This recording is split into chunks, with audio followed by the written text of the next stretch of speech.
So this is new Samsung Galaxy A11 Plus. Finally, the follow-up to one of the most popular budget tablets, the Galaxy Tab A9 Plus. While some things are very similar, Samsung upgraded a few key areas that makes this one feel like a proper refresh. Is this gonna replace my A9 Plus?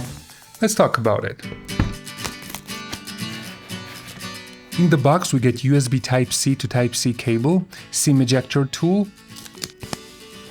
and the tablet itself. It comes in two colors, gray and silver. I have silver version here and it feels quite familiar. It looks very similar to A9 Plus. It even fits in the same case almost perfectly. But other than that, it feels sturdy but lightweight enough to hold it with one hand for long periods of time. You get USB-C charging port, micro SD card slot, and guess what? Headphone jack survived again. Great. They've switched volume and power button placements. The power button is now on the bottom and volume button is on the top. Bezels are a bit thick but quite even all around. They give you good grip. It would have been great to have a redesign because when I hold it every day, it doesn't feel like I'm holding a new tablet. But overall, it looks and feels very familiar, which I like. The display is also pretty similar with a resolution of 1200 by 1920 and a 90 Hz refresh rate. It's not AMOLED, so the colors are not super deep, but the panel is sharp enough for ebooks, videos, scrolling. Viewing angles are still weak point, just like A9 Plus, and brightness is decent for indoor use. But again, for this price category, the screen is solid. I watch everything on this, YouTube, Netflix. I hardly ever notice that it's TFT panel instead of, for example, IPS. But it would have been great to have an upgrade because there are tablets in this price range that have IPS panels. And now the performance, and this is where we see the first big improvement. The Tab A11 Plus comes with the Mediatek Dimensity 7300, a 4nm chip. It's not a Pro version, but this is a quite jump over Snapdragon 695 in A9 Plus, especially for efficiency and smoothness. You can choose between 128GB storage with 6GB of RAM or 256GB with 8GB of RAM. And storage is expandable up to 2TB using microSD card. In real use, the Tab definitely feels faster. Apps open quicker, switching between apps has less delay, split screen and multitasking is also faster. For gaming, titles like Asphalt, PUBG Mobile, Call of Duty run fine. I even tried Genshin Impact knowing other devices with the same processor handling it, and it actually handled it. On low settings, of course, and there were frame drops here and there, but it was actually playable, which is great. For note-taking, students, watching movies and browsing internet, it is perfectly capable. What do you use tablets for? I'm really interested. Let me know in the comments. On this, I can even watch 4K videos on YouTube, 1440p easily, and watching high-res content even makes the screen look better.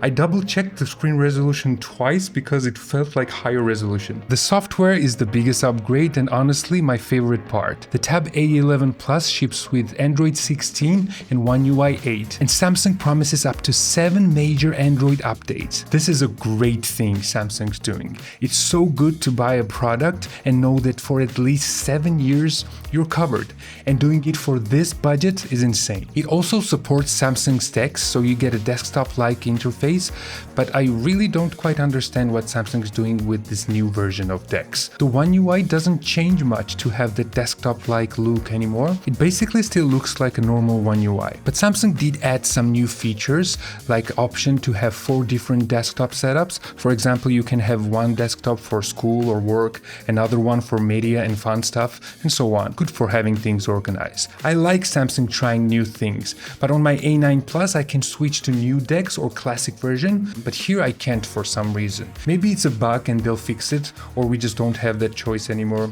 I don't know. But overall, One UI is great. It's clean, minimal to non-bloatware, animations are very smooth and satisfying, and small details that matter for smoother experience are getting better and better with every new One UI version, and I love that. The sound experience is really good. The speakers are loud, and they sound somehow close and wide at the same time.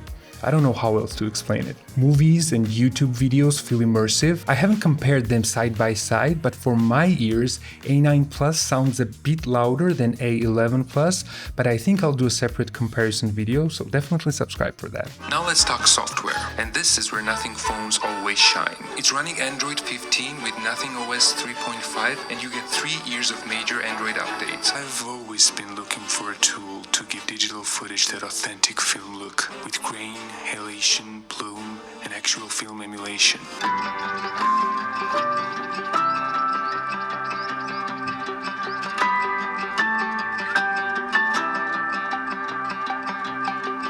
And again, the headphone jack is here, which is great. I don't know, I still prefer wired audio. The battery life is solid. It has a 7040 mAh battery like before, but with this more efficient processor you can expect longer hours. And charging speed is 25 watts. Finally, we've moved on from 15. Now this is not crazy fast, but because we have the same battery capacity, it charges way faster. No need to wait more than 2 hours for it to charge anymore. It takes around 1 hour and 40 minutes from 0 to 100. No wireless charging, but totally expected at this price. In terms of cameras, on paper we have the same 8 megapixel on the back and 5 megapixel on the front. Both can record 1080p up to 30 FPS video. Again, stay tuned for side-by-side comparison with A9 Plus, but at a glance it's not a huge improvement. This is how the front-facing video looks, and you're also listening to internal microphones. And as I'm looking at it, it's not half bad actually. Colors are quite decent. Well, it's a good lighting condition now because I have my softboxes on and also it's daylight outside. And as you can see behind me, we have blown highlights, so dynamic range isn't that great. But I think it's totally usable. And now this is very tricky lighting condition. I have turned off my softboxes and it's just daylight coming through the blinds. And it handles it quite decently actually. What do you think? Let me know in the comments. And now you're looking at the rear camera. I can't see myself right now. Hopefully I'm in the frame and I'm in the focus, hopefully.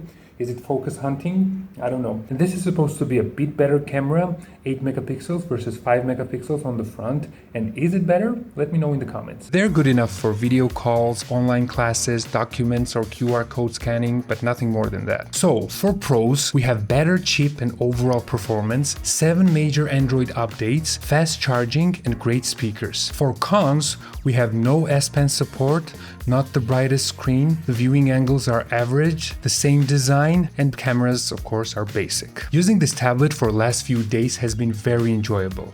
A new chipset makes it feel faster and more responsive than A9 Plus. Multitasking works better, apps don't reload as often, especially on the 8GB RAM version. Watching videos is great, browsing is smooth. It's still a budget tablet, so you will see occasional delays when opening heavy apps or switching between multiple tabs, but overall it performs better than I expected. And a huge upgrade is Android 16 and One UI 8. It feels like a different class of tablet. A9 Plus will also receive the update, and let's see how that chip will handle it. And with 7 years of major Android updates, this tablet will last much longer than other tablets at this price range. So if you want a simple tablet that is fast enough, smooth, great for media, and it will last many years, then the Tab A11 Plus is an excellent choice. And I think it was worth the wait. Thank you for watching and subscribe for more.